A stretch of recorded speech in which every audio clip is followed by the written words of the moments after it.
Our ordinary alterations of consciousness as we pass from one state to another are not transformations, because each of them is so rapidly succeeded by another in its reverse direction. But whenever our assumption grows so stable as to definitely expel its rivals, then the central habitual concept defines our character and is a true transformation. Jesus, or enlightened reason, saw nothing unclean in the woman taken in adultery. He said to her, "Had no man condemned thee?" John 8:10. She said, "No man, Lord." And Jesus said unto her, "Neither do I condemn thee. Go and sin no more." John 8:11. No matter what is brought before the presence of beauty, it sees only beauty. Jesus was so completely identified with the lovely that he was incapable of seeing the unlovely. When you and I really become conscious of being Christ, we too will straighten the arms of the withered and resurrect the dead hopes of men. We will do all the things that we could not do when we felt ourselves limited by our family tree. It is a bold step and should not be taken lightly, because to do it is to die. John the Baptist, the man of 3 dimensions, is beheaded, or loses his 3-dimensional focus, that Jesus, the 4th-dimensional self, may live. Any enlargement of our concept of self involves a somewhat painful parting with strongly rooted hereditary conceptions. The ligaments are strong that hold us in the womb of conventional limitations. All that you formerly believed, you no longer believe. You know now there is no power outside of your own consciousness. Therefore, you cannot turn to anyone outside of self. You have no ears for the suggestion that something else has power in it. You know the only reality is God, and God is your own consciousness. There is no other God. Therefore, on this rock you build the everlasting church and boldly assume you are this divine being, self-begotten because you dared to appropriate that which was not given to you in your cradle, a concept of self not formed in your mother's womb, a concept of self conceived outside of the offices of man. The story is beautifully told us in the Bible using the 2 sons of Abraham, one the blessed Isaac, born outside of the offices of man, and the other Ishmael, born in bondage. Sarah was much too old to beget a child, so her husband Abraham went in unto the bondservant Hagar, the pilgrim, and she conceived of the old man, and bore him a son called Ishmael. Ishmael's hand was against every man, and every man's hand against him. Every child born of woman is born into bondage, born into all that his environment represents, regardless of whether it be the throne of England, the White House, or any great place in the world. Every child born of woman is personified as this Ishmael, the child of Hagar. But asleep in every child is the blessed Isaac, who is born outside of the offices of man, and is born through faith alone. The second child has no earthly father. He is self-begotten. What is the second birth? I find myself man. I cannot go back into my mother's womb. And yet I must be born a second time. Except a man be born again, he cannot enter the kingdom of God. John 3:3. I quietly appropriate that which no man can give me, no woman can give me. I dare to assume that I am God. This must be of faith. It must be of promise. Then I become the blessed. I become Isaac. As I begin to do the things that only this presence could do, I know that I am born of the limitations of Ishmael, and I have become heir to the kingdom. Ishmael could not inherit anything, although his father was Abraham or God. Ishmael did not have both parents of the godly. his mother was Hagar, the bondwoman, and so he could not partake in his father's estate.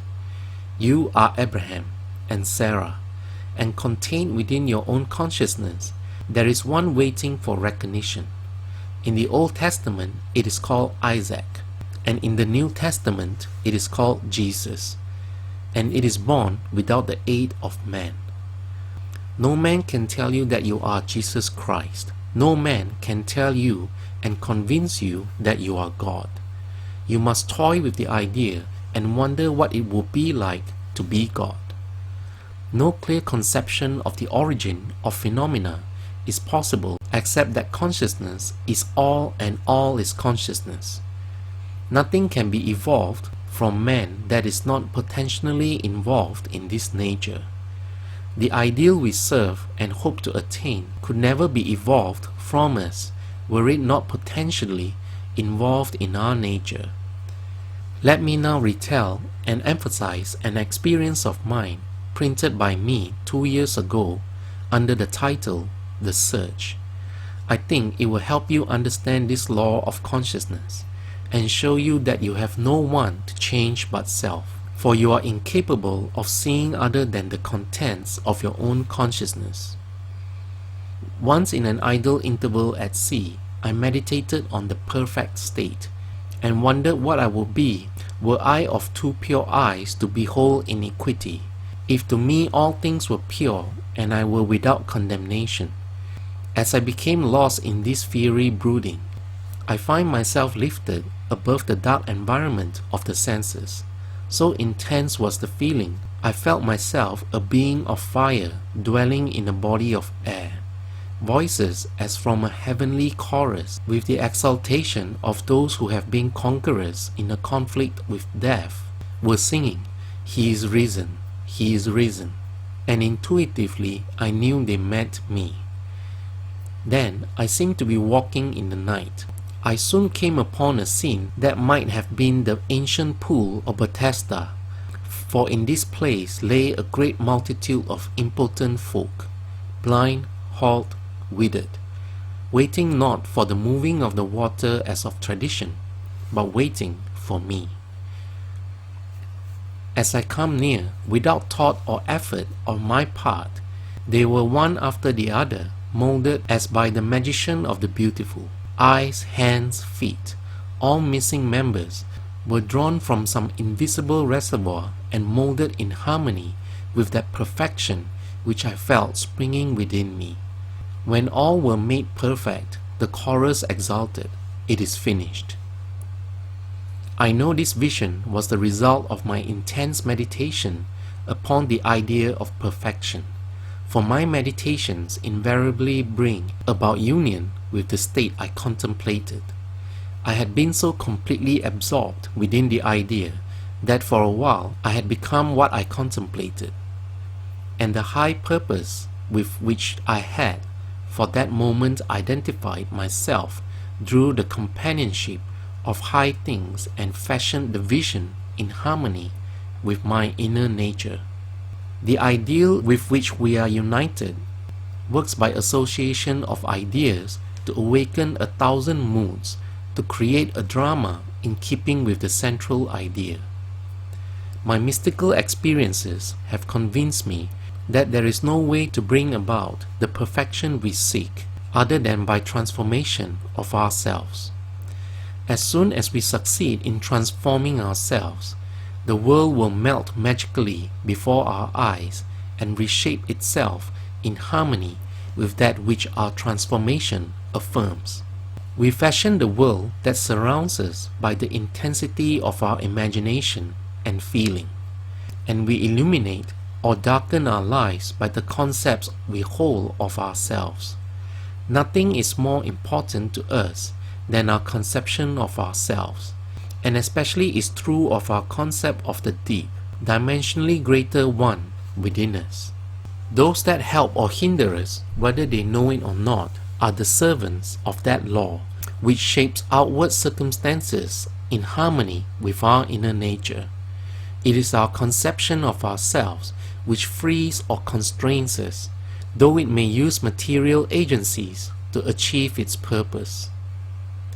Because life molds the outer world to reflect the inner arrangement of our minds, there is no way of bringing about the outer perfection we seek other than by the transformation of ourselves. No help comes from without. The hills to which we lift our eyes are those of an inner range. It is thus to our own consciousness that we must turn as to the only reality, the only foundation on which all phenomena can be explained. We can rely absolutely on the justice of this law to give us only that which is of the nature of ourselves. To attempt to change the world before we change our concept of ourselves is to struggle against the nature of things. There can be no outer change until there is first an inner change. As within, so without. I'm not advocating philosophical indifference when I suggest that we should imagine ourselves as already that which we want to be, living in a mental atmosphere of greatness rather than using physical means and arguments to bring about the desired changes. Everything we do, unaccompanied by a change of consciousness, is but futile readjustment of surfaces. However we toil or struggle, we can receive no more than our concepts of self affirm. To protest against anything which happens to us is to protest against the law of our being and our rulership over our own destiny. The circumstances of my life are too closely related to my conception of myself not to have been formed by my own spirit from some dimensionally larger storehouse of my being. If there is pain to me in these happenings, I should look within myself for the cause, for I am moved here and there and made to live in a world in harmony with my concept of myself. If we will become as emotionally aroused over our ideas as we become over our dislikes, we will ascend to a plane of our ideal as easily as we now descend to the level of our hates. Love and hate have a magical transforming power. As we grow through their exercise into the likeness of what we contemplate, by intensity of hatred, we create in ourselves the character we imagine in our enemies. Qualities die for want of attention, so the unlovely stages might best be rubbed out by imagining beauty for ashes and joy for mourning, rather than by direct attacks on the state from which we would be free. Whatsoever things are lovely and of good report, think of these things, for we become that which we are en rapport. There is nothing to change but our concept of self. As soon as we succeed in transforming self, our world will dissolve and reshape itself in harmony with that which our change affirms. I, by descent in consciousness, have brought about the imperfections that I see. In the divine economy, nothing is lost. We cannot lose anything save by descent in consciousness from the sphere where the thing has its natural life.